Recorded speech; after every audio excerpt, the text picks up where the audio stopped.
They made a ridiculous bet. The first one to admit their feelings would pay for the most exclusive dinner in Chicago. 12 years of stolen glances, almost touches, and carefully chosen silences, all reduced to a dare neither of them had the courage to lose. But what Jayden and Stephany didn't realize was that some bets were never designed to be won. They were designed to finally force the truth into the open. If you already feel that this story is going to hurt in the best possible way, you're right. Subscribe to the channel, leave a like, and tell us in the comments where you're listening from. Your support is what keeps these stories alive. Hello, I'm Adam Knox, and this story has been waiting for you. Chapter 1. The Saturday afternoon light filtered through the floor-to-ceiling windows of Stephany's apartment in Lincoln Park, casting long golden stripes across the hardwood floor. Chicago hummed outside, the distant rumble of the L train, a dog barking 2 floors below, the soft percussion of someone's playlist bleeding through the wall. Inside, the world had its own particular rhythm. Jayden was stretched across her grey sectional sofa, one arm draped over his face, the other hand scrolling absently through his phone. He wore dark joggers and a worn navy hoodie with the Chicago Bears logo cracked at the chest, the kind of comfortable that only happens when someone has stopped performing for you entirely. His sneakers were still on, which Stephany had complained about approximately 47 times over the years, and had completely stopped mentioning, because some battles reveal more about the person fighting them than about the war itself. From the kitchen, the sound of cabinet doors opening and closing punctuated the air with growing frustration. Seriously? Stephany's voice carried that specific tone, not quite anger, not quite comedy, but the precise frequency between the two that she reserved for minor domestic betrayals. Who finishes the milk and puts the empty carton back in the fridge? To be fair, Jayden said without moving, eyes still on his screen, putting it back leaves the possibility open that it might refill itself. That is genuinely the dumbest thing you've ever said. Top 5, maybe. I've said dumber. She appeared in the kitchen doorway, leaning against the frame with her arms crossed, wearing high-waisted leggings and an oversized cream sweatshirt, dark hair pulled into a messy bun with 2 strands escaping at the sides. No makeup. Completely at ease in her own skin, or at least that was what she showed. Jayden looked up from his phone then, just briefly, in that way he had of checking on her without making it obvious he was checking on her. "I was going to make that coffee cake," she said. "I'll go get milk." "You don't have to—" "Stephany." He was already sitting up, already reaching for his keys on the cushion beside him. "I'll go get milk." She looked at him for exactly 1 second longer than necessary before turning back toward the kitchen. "Get the whole milk, not the 2%. You always get the 2%. Because 2% is objectively better. It's objectively wrong, and you know it." He was already at the door, pulling it open, and she heard him laugh, low and easy, as it clicked shut behind him. The apartment settled into silence. Stephany stood at the kitchen counter, both palms flat on the cool marble surface, and let herself breathe. This was the thing nobody saw. The version of her that existed in the 20 seconds after Jayden left a room. She pushed off the counter and moved back toward the living room, straightening the throw pillow he'd crushed, running her fingers along the back of the sofa where he'd been lying. On the second shelf of the kitchen bookcase, the lower one, the one she could reach without a step stool, sat her favorite mug. The white one with the tiny chip on the handle that she'd almost thrown away 3 years ago. Jayden had rescued it from the trash, washed it, and placed it on that specific shelf without a single word of explanation. She had never mentioned it. Neither had he. That was the architecture of what they were. Thousands of small, unremarkable gestures stacked so carefully over 12 years that neither of them could point to where the foundation ended and the structure began. They had met in college, 2 freshmen thrown into the same orientation group, bonded initially over a shared contempt for the icebreaker activities and a shared enthusiasm for the free pizza that followed. They had survived roommate disasters, failed exams, bad relationships, career pivots, 2 cross-country moves, hers to Seattle for 3 years, his to Boston for 18 months, and the peculiar grief of growing up, which nobody warns you feels like losing something you can't name. And through all of it, They had remained this, easy, comfortable. The kind of close that looks from the outside like it could only be one thing, and which they had both, by some unspoken agreement, agreed to call something else. When Jayden came back 17 minutes later with whole milk, 2% milk, just in case, a chocolate bar she hadn't asked for, and a small bunch of tulips from the bodega on the corner, he set everything on the counter without ceremony and asked if the oven was preheated yet. Stephany looked at the tulips, then at him. "You didn't have to." "They were right there," he said simply, already washing his hands at the sink. She turned toward the oven before he could see her face, and somewhere between the warmth rising from the preheating coils and the smell of his hoodie still lingering near the counter, a feeling she had no safe name for settled quietly in the center of her chest. The way it always did, the way she always let it, because allowing herself to feel it in silence was the only version of honesty she had ever permitted herself. Outside, the L train rumbled past again. Chicago kept moving. And inside the apartment, two people who had spent 12 years becoming each other's home continued to pretend they hadn't noticed. Chapter 2.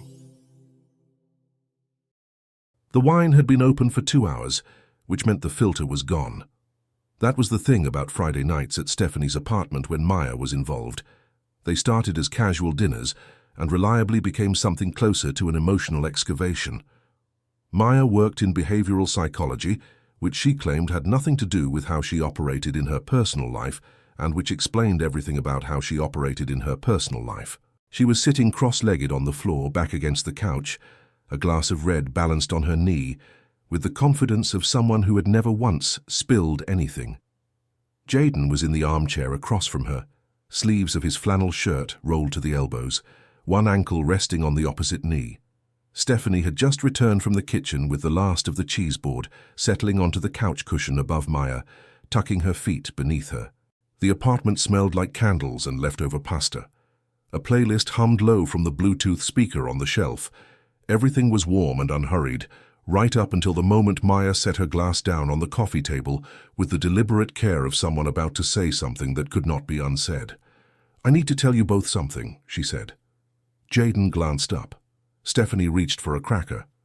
"I've been watching you two for 6 years." Maya looked from one to the other without apology. "And I am exhausted." "Watching us do what?" Stephany asked. "This." Maya gestured between them with one hand, a single circular motion that somehow managed to encompass 12 years of loaded silences, rescued mugs and tulips from bodega corners. "All of this, the thing you're both doing right now, which is pretending you don't know what I mean." The playlist kept going. Somewhere outside, a car passed with its windows down, music trailing behind it and dissolving into the night. Jayden's expression didn't shift exactly, but something behind his eyes recalibrated, the way it does when a person decides in real time how much of themselves to protect. "Maya, you're in love with each other," she said.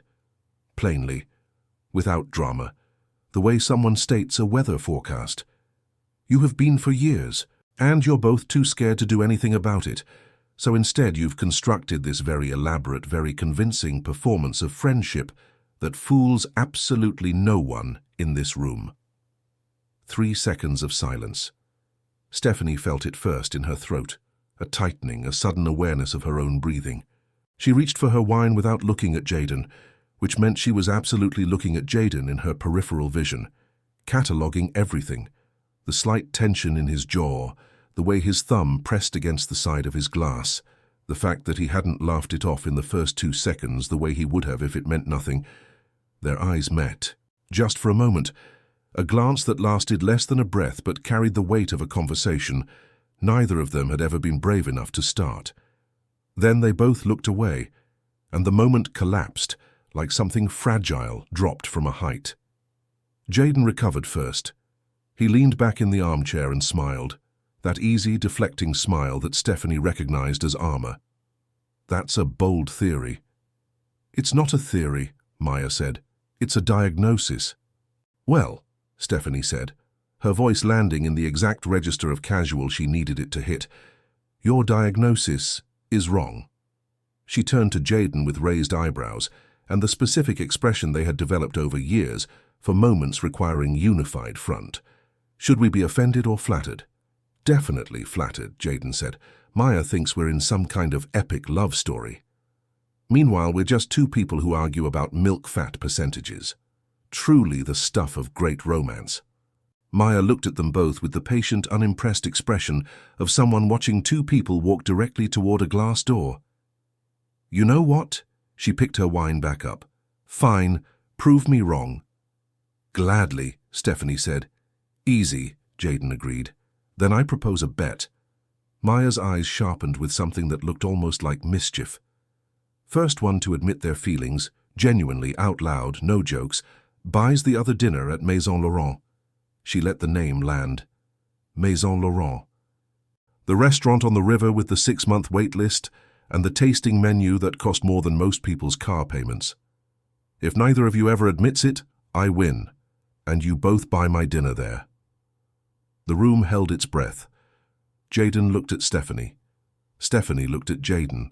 And in the space between them, across the coffee table scattered with wine glasses and cracker crumbs and the quiet ruins of an ordinary Friday night, something shifted. Not toward honesty.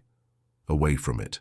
Because agreeing to the bet was so much safer than sitting with what Maya had just named out loud.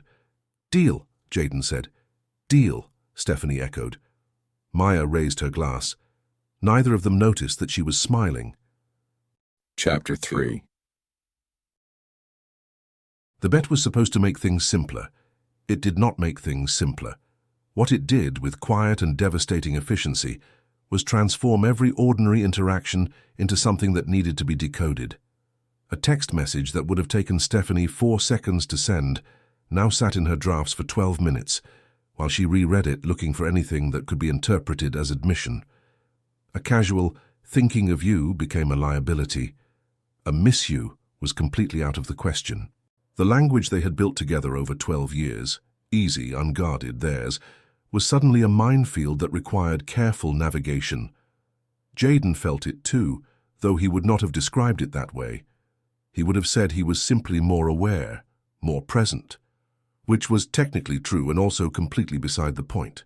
It was a Tuesday when it happened, the kind of grey Chicago Tuesday in early October that the city produces with industrial regularity, the sky the color of old concrete, a wind off the lake that cut straight through whatever you were wearing and made you question every life decision that had led you to the Midwest. Jayden had been in a client meeting since 8 in the morning, his own lunch forgotten on his kitchen counter, a container of leftover pasta that he had fully intended to grab and had fully failed to grab because he had been answering emails while putting on his shoes. He didn't think about it consciously. He simply found himself at 12:45, standing outside the glass doors of the marketing firm, where Stephany worked as a creative director, a brown paper bag from the Italian place 2 blocks over in his hand. He had done this before, dozens of times. It had never required explanation because it had never needed one. It was just the kind of thing they did for each other, unremarkable in the way that only deeply important things managed to seem. Except now, there was a bet. And nothing was unremarkable anymore. The elevator opened on the 14th floor, and he turned left toward her office, which he knew the way he knew his own building.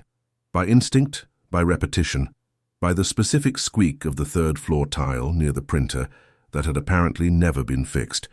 He was looking down at his phone when he rounded the corner near the glass-walled conference room. Stephany was coming from the opposite direction, laptop tucked under one arm, coffee cup in the other hand, head turned slightly to finish a sentence to a colleague behind her. She turned forward at the exact moment Jayden looked up. They stopped, 6 inches apart. Maybe less. The colleague behind Stephany said something, excused herself, disappeared.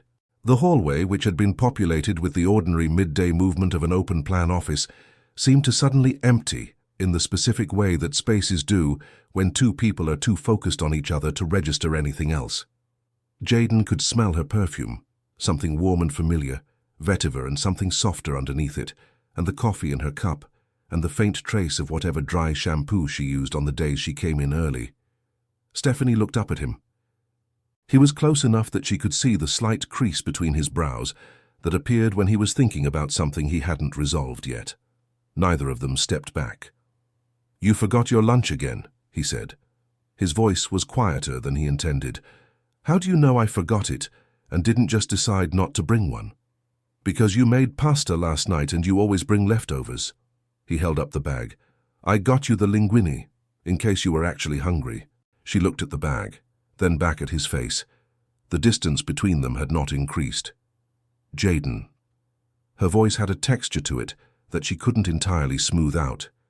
"You know this looks like something. It looks like lunch. It looks like a move. Does it count as a move if I've been doing it for 4 years?" She opened her mouth, closed it.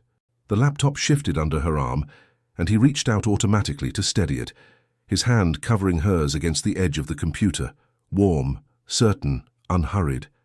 Neither of them acknowledged it. Neither of them moved away. The office hummed around them with phones and keyboards, and the muffled conversation of 30 people who had no idea they were standing 6 inches from something that was quietly rewriting itself. "Thank you," Stephany finally said, carefully. "Sure," Jayden said, equally carefully. He handed her the bag. Their fingers overlapped for exactly 1 second longer than a handoff requires. Then he nodded once, the way people do when they are performing composure, and turned back toward the elevator. Stephany stood in the hallway and watched him go.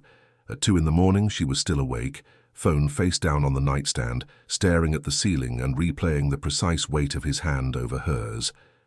The bet, she was beginning to understand, had not created the problem. It had simply removed the last excuse not to see it. Chapter 4. The storm rolled in from Lake Michigan just before 7, the kind that Chicago delivers without apology, sudden, total, and loud enough to rattle the windows in their frames. By 7:15, O'Hare was a standstill. By 7:30, Stephany's phone was showing a notification she had been dreading since she checked the forecast that morning and decided to ignore it anyway. Flight AA 1847 to New York, cancelled. She was still in her work clothes, rolling carry-on by the door, laptop bag on her shoulder, when she called the airline. 40 minutes on hold. Rebooked for Sunday morning, which meant 2 days without the conference she had spent 6 weeks preparing for, without the keynote she had practiced until she could deliver it in her sleep, without the professional distance from her own life that she had been quietly counting on. She sat down on the floor next to her suitcase. Not on the couch. The floor. She didn't call Jayden. She sent a single text, "Storm cancelled my flight," with the specific brevity of someone who does not want to make a thing of something that is, in fact, a thing. She expected a reply, maybe an emoji, maybe a, "That sucks. Want me to call?" 22 minutes later, her doorbell rang. He was standing in the hallway with a pizza box that was visibly not warm anymore, a USB drive held up between 2 fingers, and his jacket darkened at the shoulders from the rain. He looked slightly out of breath, like he had walked faster than the weather warranted. "It's cold," she said, looking at the pizza. "I know, the line was long and then the rain—" He stopped. "I can heat it up." She stepped back from the door and let him in. They didn't turn on the overhead light. The living room existed in the warm, low glow of the lamp by the bookshelf and the blue-grey light of the storm pressing against the windows.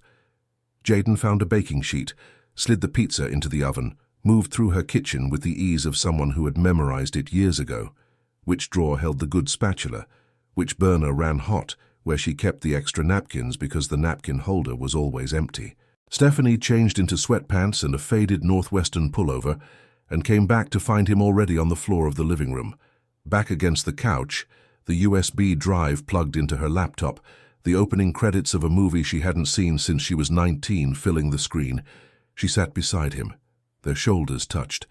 For a while, neither of them said anything real.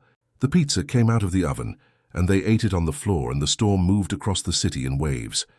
Sometimes a dull roar, sometimes a sharp crack of thunder that made the lamp flicker. The movie played. Jayden quoted 2 lines slightly wrong, and she corrected him both times, and he disputed both corrections with absolute confidence and 0 accuracy. Then, somewhere around the 2nd hour, the movie still running but neither of them watching it anymore, Stephany said quietly, "I hate that I'm relieved." Jayden turned his head slightly toward her. About the flight? I've been dreading that conference for 3 weeks. She kept her eyes on the middle distance, the wall, the lamp, somewhere that wasn't his face. Not the work, I know the material, She exhaled slowly. I've been feeling like I'm building something I don't know how to protect. The presentation, the director position, all of it. Like I'm one bad quarter away from someone deciding I don't deserve the space I've taken up. The storm pushed against the windows. The lamp held. And I know that's not rational, she continued. I know it's just fear. But knowing it's fear doesn't make it smaller. It just makes you feel stupid for having it. Jayden didn't speak immediately. He didn't offer solutions or statistics, or the kind of reassurance that is really just redirection. He simply listened, fully, without the restlessness that most people can't suppress when someone else's vulnerability makes them uncomfortable. When she finished, the silence between them wasn't empty. It was full of something careful and deliberate. Then he placed his hand over hers on the floor between them, not squeezing, not dramatic, just present, warm and steady and certain, the way a hand can say I'm not going anywhere more clearly than any sentence constructed for that purpose. Stephany looked down at their hands. Then she let out a breath that felt like it had been held for longer than one evening. Outside, the rain intensified briefly, then began almost imperceptibly to soften. Inside, the lamp stayed on. The movie reached its ending without either of them noticing. And the bet, that ridiculous, carefully constructed wall they had both agreed to stand behind, felt for the first time genuinely fragile. Chapter 5. Sunday mornings in Wicker Park had a specific texture, unhurried and slightly golden, like the neighborhood itself had decided to exist at a different pace than the rest of the city. The farmers' market on Milwaukee Avenue was already winding down by the time Jayden and Stephany arrived, which meant the crowds had thinned and the vendors were more relaxed, leaning against their tables, willing to talk about the provenance of heirloom tomatoes for longer than anyone had originally planned. They hadn't intended to spend 3 hours there. They never intended to spend 3 hours anywhere. It simply happened, the way time behaves differently when you're not monitoring it. It had started with the Vinyl Fair 2 blocks over, a monthly event held in the back room of an independent record store that smelled like old paper and cedar, and something faintly electrical. Jayden had a system for these things, methodical, patient, flipping through each crate with the focused attention he rarely applied to anything else. Stephany had no system, which meant she pulled out records based entirely on cover art and then made Jayden justify why she should or shouldn't buy them, which he did with opinions that were completely subjective and entirely confident. She bought a Norah Jones record she already owned in a different format. He found a pressing of a Chet Baker album he had been looking for since college and held it with both hands like it was something rare and breakable. "You look like someone just handed you a winning lottery ticket," she said. "This is better than a lottery ticket." "It absolutely is not. Chet Baker, 1954, original pressing, is a very old record," she finished, smiling. He looked at her over the top of it.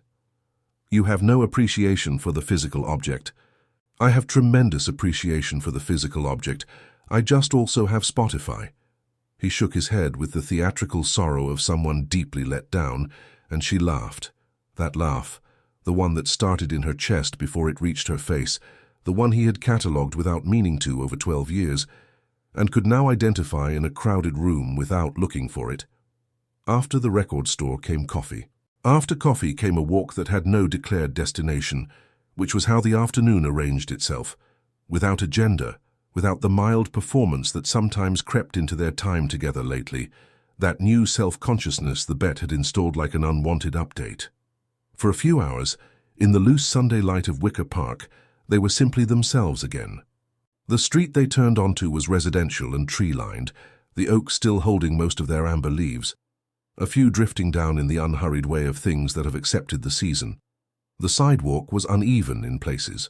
Old concrete heaved upward by roots, the kind of imperfection that cities accumulate and never fully fix.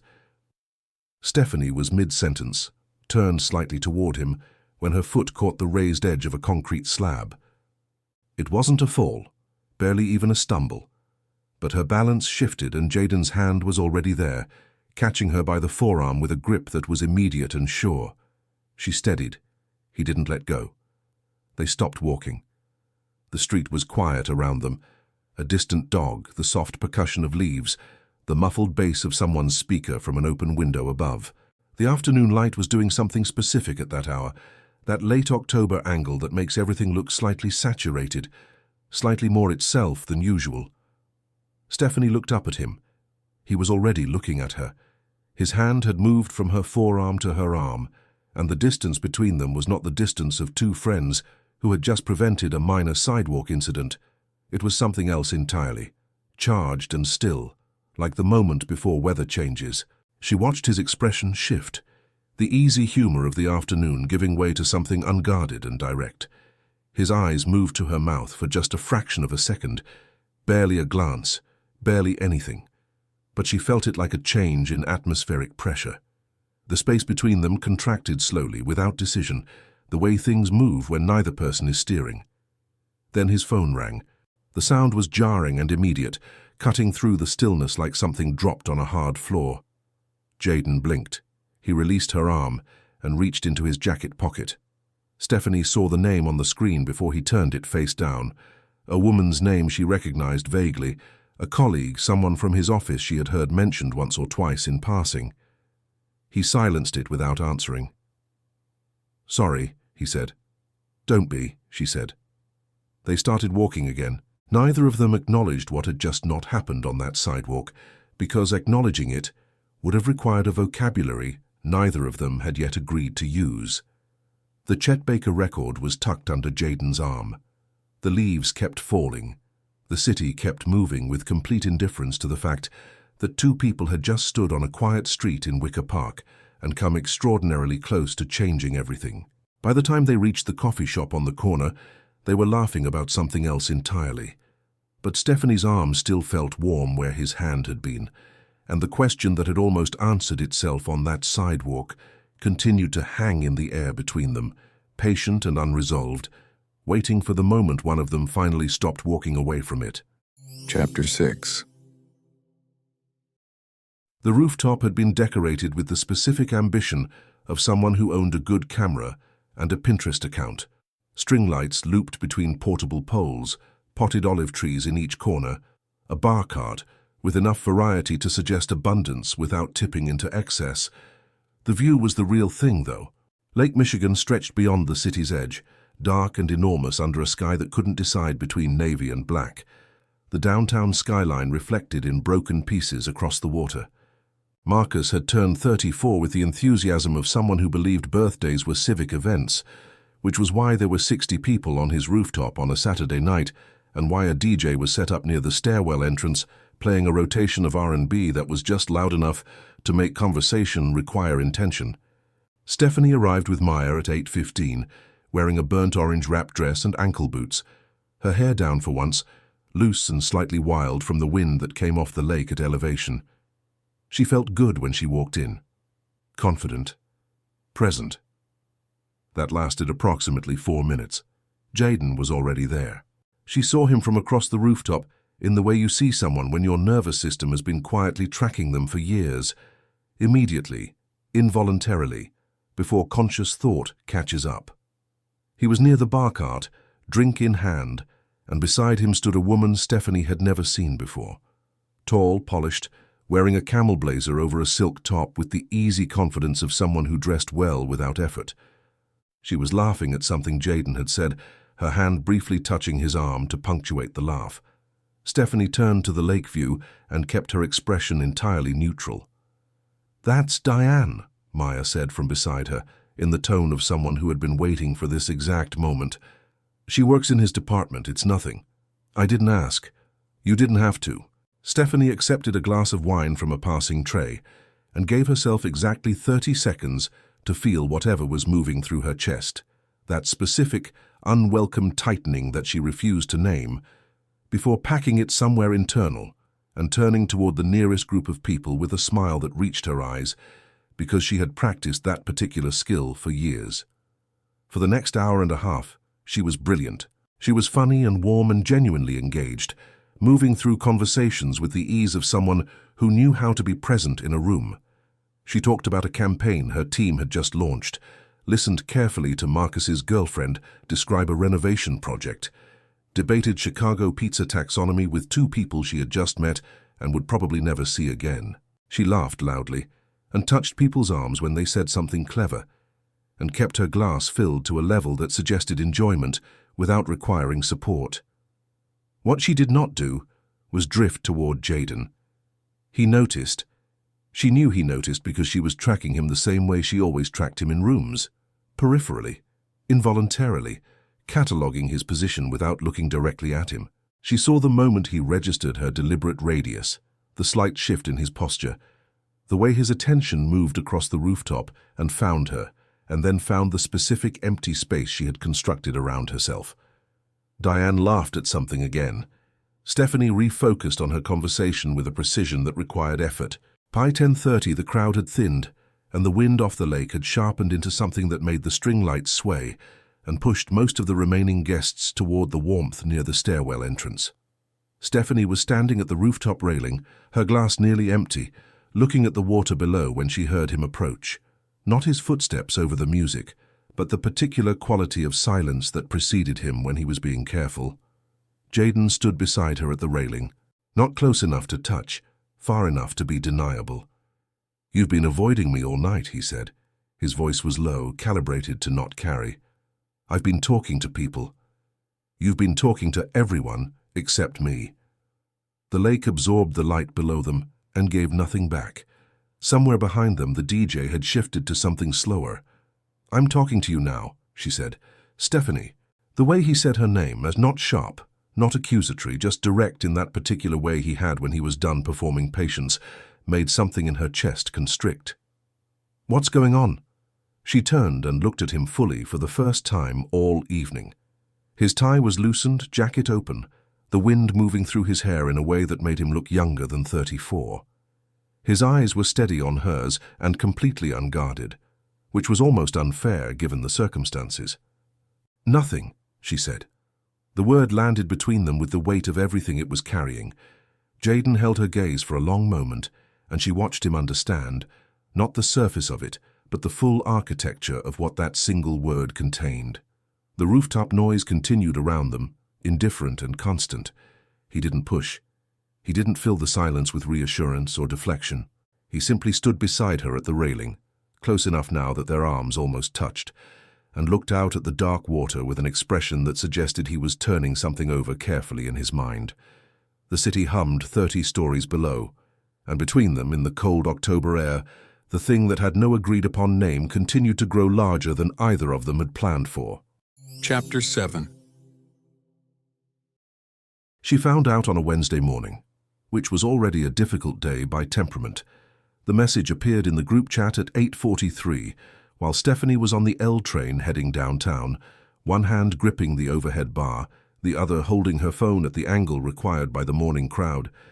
It was from Marcus, enthusiastic, all caps in the way that Marcus communicated things he considered unambiguously good news.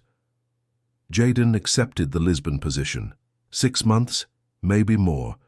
"My man is going to Europe. Someone celebrate with him." Stephany read it twice. Then she put her phone face down against her thigh and watched the tunnel walls move past the window for 4 stops without seeing them. The office was loud when she arrived, a product launch in 2 days, her team operating at the particular frequency of controlled urgency that she usually found energizing. She sat through a 9 o'clock briefing and contributed exactly what was required, and smiled at the right moments and took notes in her notebook with the mechanical precision of someone whose hands know what to do, even when the rest of them is somewhere else entirely. At lunch, she sat at her desk and did not eat. By 4 o'clock, she had drafted and deleted 6 different text messages to Jayden. The 7th one she sent, "Can I come over tonight?" His response came in under a minute. "Of course." "I'll be home by 7. Of course, as if it were simple, as if the thing she had learned that morning from a group chat, from Marcus, of all people, in all caps, had not rearranged something fundamental in the way she understood her own life. His apartment was on the 3rd floor of a building in Bucktown, exposed brick and tall windows and bookshelves that covered an entire wall in the living room. She had always liked it, the particular warmth of a space that reflected someone's actual personality rather than a curated version of it. Tonight, it felt different, finite in a way it hadn't before. He opened the door before she knocked, which meant he had been listening for the elevator. "Hey," he said. "Hey," she said. They moved to the living room without ceremony. No wine, no music, no the comfortable scaffolding of ordinary visits.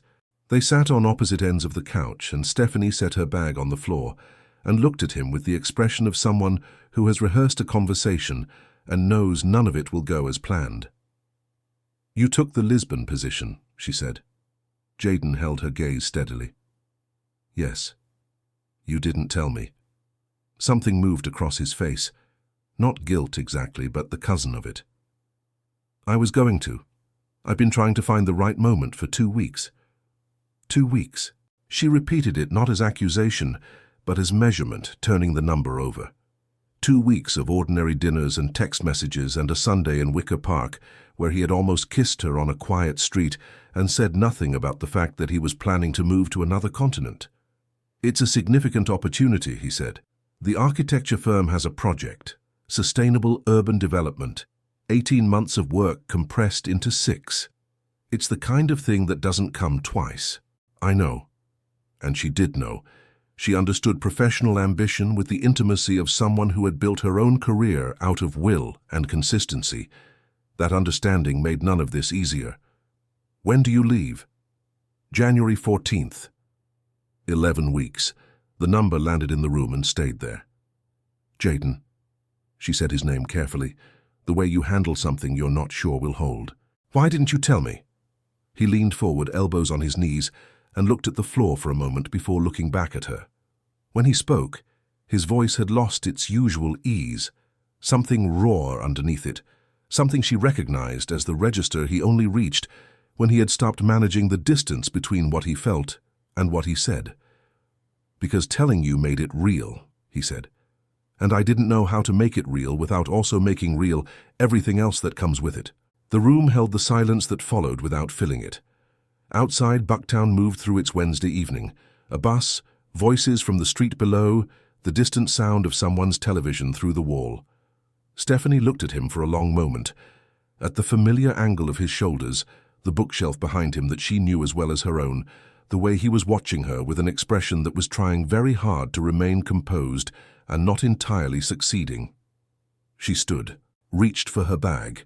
He moved faster than she expected, standing, closing the distance in 2 steps, his hand closing around her wrist, not restraining, just present. A question asked through the pressure of 4 fingers and a thumb. She stopped, did not turn around immediately, let herself exist for 1 full breath in the space between leaving and staying, between the safety of silence and the terrifying openness of what came next. His grip didn't loosen, and the 11 weeks between now and January 14th suddenly felt like the shortest distance she had ever been asked to cross. Chapter 8. Jayden had made the reservation 3 weeks in advance. He hadn't explained why. He had simply sent Stephany a text on a Thursday afternoon, Maison Lauron, Saturday at 8, dress nicely, and she had stared at her phone for a full minute before typing back okay, with the measured calm of someone who understood exactly what was being proposed and had decided to show up anyway. Maison Lauron occupied the ground floor of a converted warehouse on the Chicago River, the kind of space that managed to feel simultaneously vast and intimate, exposed steel beams overhead, floor-to-ceiling windows facing the water, tables spaced with enough distance to suggest that whatever happened between the people sitting at them was private and significant. The lighting was amber and low. Everything smelled faintly of beeswax and something herbal from the kitchen. Stephany arrived 2 minutes before 8 in a deep burgundy dress, fitted, sleeveless, the kind of garment that required no accessories because it made its own argument. Her hair was up, a few strands loose at the temples, and she wore the small gold earrings she reserved for occasions she considered important, without wanting to admit they were important. Jayden was already at the table. He stood when he saw her cross the room, which was not something she expected, and which required her to briefly recalibrate her composure. He was wearing a charcoal suit, no tie, the collar of his white shirt open at the throat, polished without being formal, the way he looked when he was making an effort he didn't want to announce. "You're early," she said, settling into the chair across from him. "I'm always early." "You're never early." "I'm early tonight," he said simply. And something in the way he said it, quiet, undefended, made her reach for her water glass just to have something to do with her hands. The dinner moved slowly, the way dinners do when neither person wants to arrive at the conversation waiting at the end of them. The food was extraordinary, small, precise courses that arrived at intervals long enough to allow genuine conversation, and they talked about everything adjacent to the thing neither of them was saying. His preparations for Lisbon, a campaign she was developing at work, a book they had both read recently and disagreed about in the specific, enjoyable way they disagreed about most things. It felt, for stretches, completely natural. And then one of them would look at the other at the wrong moment, and the naturalness would develop a fault line, a visible seam, and they would both look away and reach for their wine. The dessert came, and neither of them touched it. The candle at the center of the table had burned down by a third, the wax pooling in slow, unhurried rivulets around the base. The restaurant had thinned around them, other tables finishing, coats being retrieved, the quiet settling that comes over a room in its final hour. Jayden reached into the inside pocket of his jacket. He placed two things on the white tablecloth between them. The first was an envelope, cream-colored, the kind used for formal correspondence, with the architectural firm's Lisbon letterhead visible through the paper, the confirmed position. The thing that had been sitting between them for weeks like a piece of furniture they kept walking around. The second was a folded piece of paper, small, torn from a notebook, the edge slightly uneven, clearly handwritten. Stephany looked at both items on the tablecloth, then at him. He said nothing. He simply held her gaze with the steadiness of someone who had made a decision before he sat down at this table and was now living in the 30 seconds after it. She reached for the handwritten note, unfolded it slowly. The handwriting was his, she knew it immediately, the particular slant of it, the way his letters leaned slightly right, as if they were always in the middle of moving somewhere. The note contained one sentence. She read it once, then again. The restaurant continued its quiet business around them. A server moved past with practiced invisibility. The river outside the window held the city's reflection in dark, shifting pieces. When Stephany looked up, her eyes had the quality of someone who has just had something they had half believed confirmed as true. Not surprised exactly, but altered, as if a room she had been living in had revealed a window she hadn't known was there. She did not speak. Neither did he. Instead, slowly, with the deliberateness of a decision that had actually been made years ago and was only now being enacted, she reached across the tablecloth. Her fingers found his. His hand turned and closed around hers with a certainty that had nothing tentative about it, warm and unhurried and complete, the way things feel when they have finally stopped being resisted. The candle threw soft, unsteady light across the table. Outside, the river moved, and somewhere across the city, a ridiculous bet that had never really been about winning dissolved quietly into the night, leaving behind only what had been true the entire time. The note sat open between them on the white tablecloth. One sentence, 12 words, 3 years too late, and somehow exactly on time. I already know who was going to say it first. It was always going to be me. Chapter 9. Chicago in February had a particular relationship with light. It arrived late and left early, and spent the hours in between making a sincere but limited effort, pale and oblique, entering through windows at angles that suggested apology, as if the sun itself understood it was offering less than the season required and was doing its best regardless. It was not the generous light of May or the dramatic light of October. It was quieter than that, more honest. It was exactly the kind of light that filled Jayden's apartment at 7:14 on a Tuesday morning when Stephany woke up before him.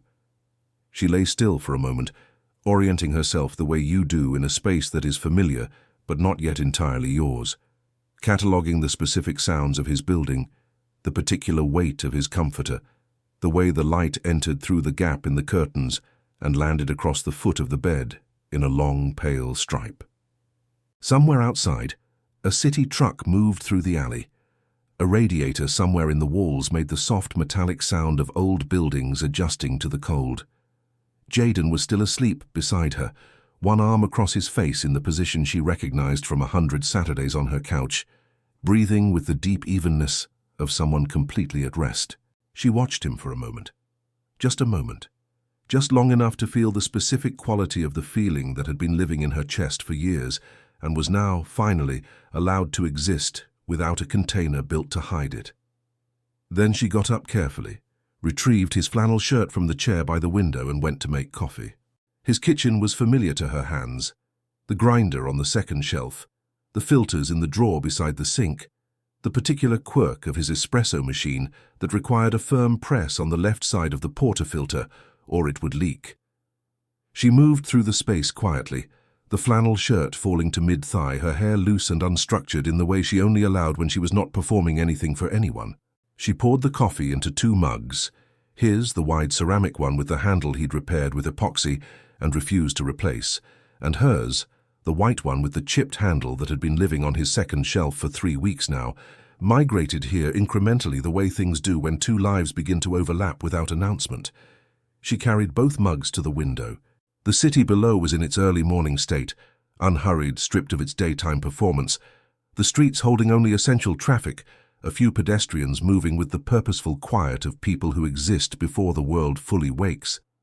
Snow had fallen overnight, a thin layer that softened the edges of everything, the parked cars, the fire escapes, the awning of the dry cleaner across the street. Chicago in February, trying its best. She stood there with both mugs looking out and let herself exist inside the feeling without examining it. No analysis, no risk assessment, just the warmth of the ceramic against her palms and the pale winter light and the quiet fact of being somewhere she wanted to be. She heard him before she saw him, the specific sound of his movement, unhurried and unguarded, the shuffle of someone not yet fully awake, crossing a familiar room. Then his warmth was behind her, his arms coming around her shoulders from behind with the ease of something practiced, and his chin settled on the top of her head with a weight that was gentle and certain and completely without performance. She held up his mug over her shoulder without turning around. He took it. They stood like that, her hands now wrapped around her own mug, his arms loose around her shoulders, both of them facing the window, and watched the city conduct its quiet morning business 7 floors below. A taxi, a woman with a dog, the dry cleaner's awning shedding a small cascade of snow as the wind moved through. "You let me sleep," he said. His voice had the particular texture of early morning, lower than usual, unhurried. "You needed it." "How do you know what I need?" 12 years, she said simply.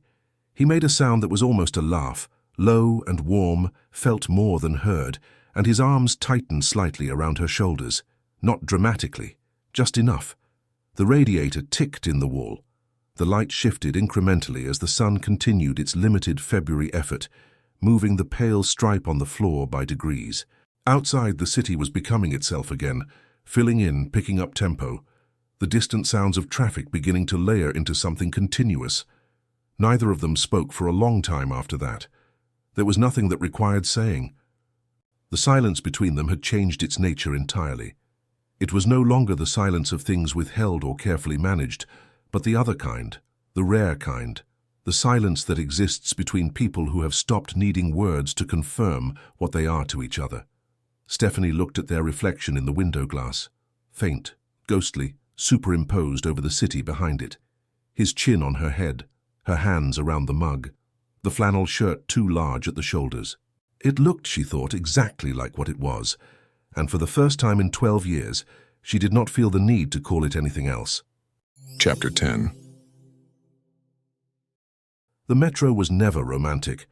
That was something Stephany had always known intellectually and experienced regularly.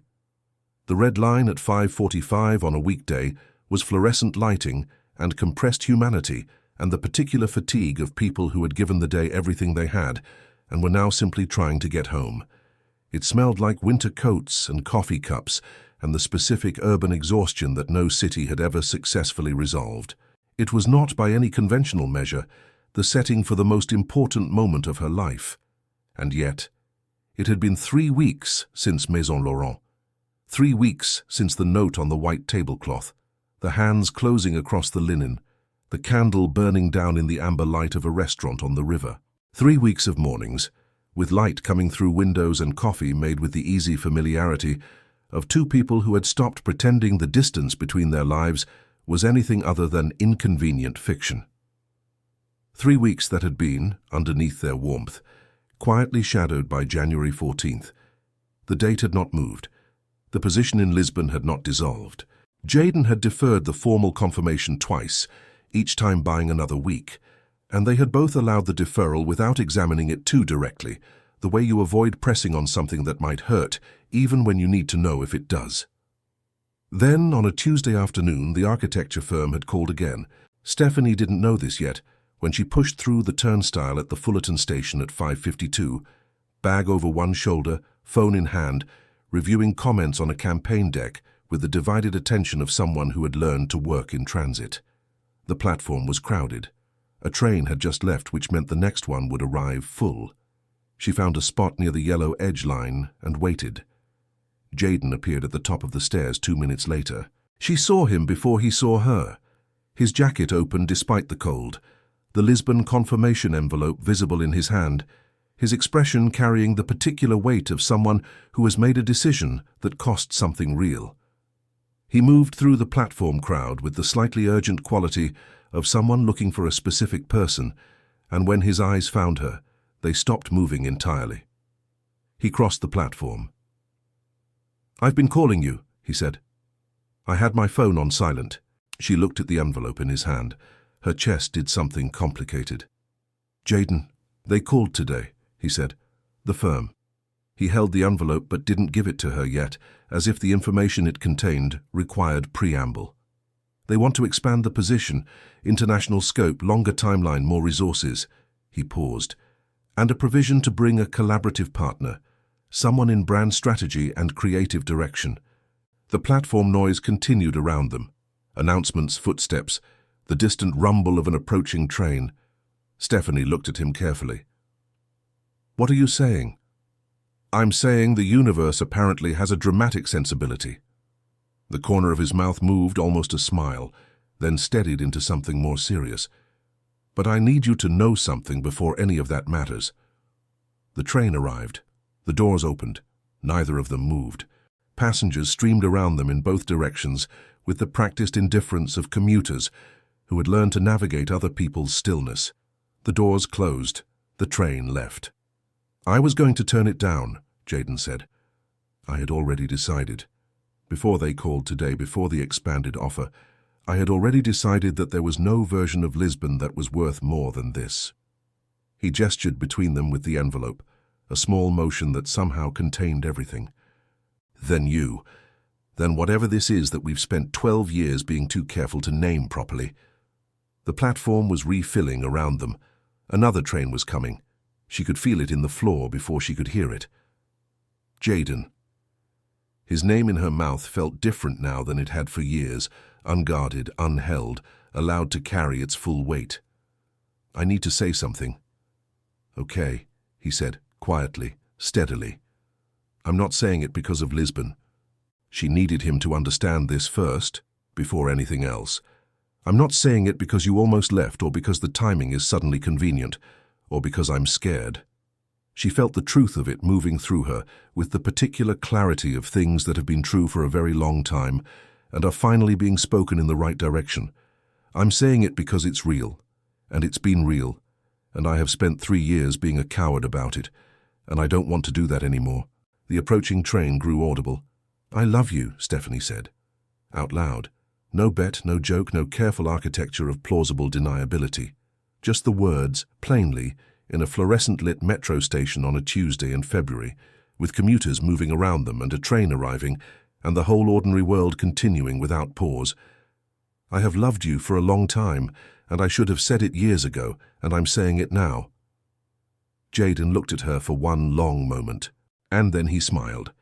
That specific smile, the one she had known for 12 years, the one that started slow and reached his eyes last, and meant that whatever was happening was something he had no intention of deflecting. "I know," he said. "I've always known." He reached out and tucked a strand of hair behind her ear with a gentleness that made the fluorescent lights feel somehow like candlelight. It was always going to be you. The train doors opened. Neither of them got on. The envelope in his hand contained an offer for two, a future in a city neither of them had planned for. Built on 12 years of a love they had finally stopped pretending was something smaller than it was. The bet, technically, had been won by both of them simultaneously, which meant the dinner at Maison Lauron would be paid for together. Maya, when she found out, would say she had won all along. She would not be wrong. They had spent 12 years building a home inside each other without ever calling it that, afraid that naming it would somehow make it less real or more fragile, or cost them something they couldn't afford to lose. But love, it turns out, doesn't weaken when it's spoken. It simply finally takes up the space it was always meant to occupy. Jayden and Stephany didn't find each other. They chose each other, slowly, imperfectly, and then all at once. And isn't that the only way anything real ever begins? If this story stayed with you, subscribe to the channel, leave a like, and tell us in the comments where you're listening from. Your support means everything and keeps these stories alive. And this is where we close tonight's chapter. I'm Adam Knox. Until next time.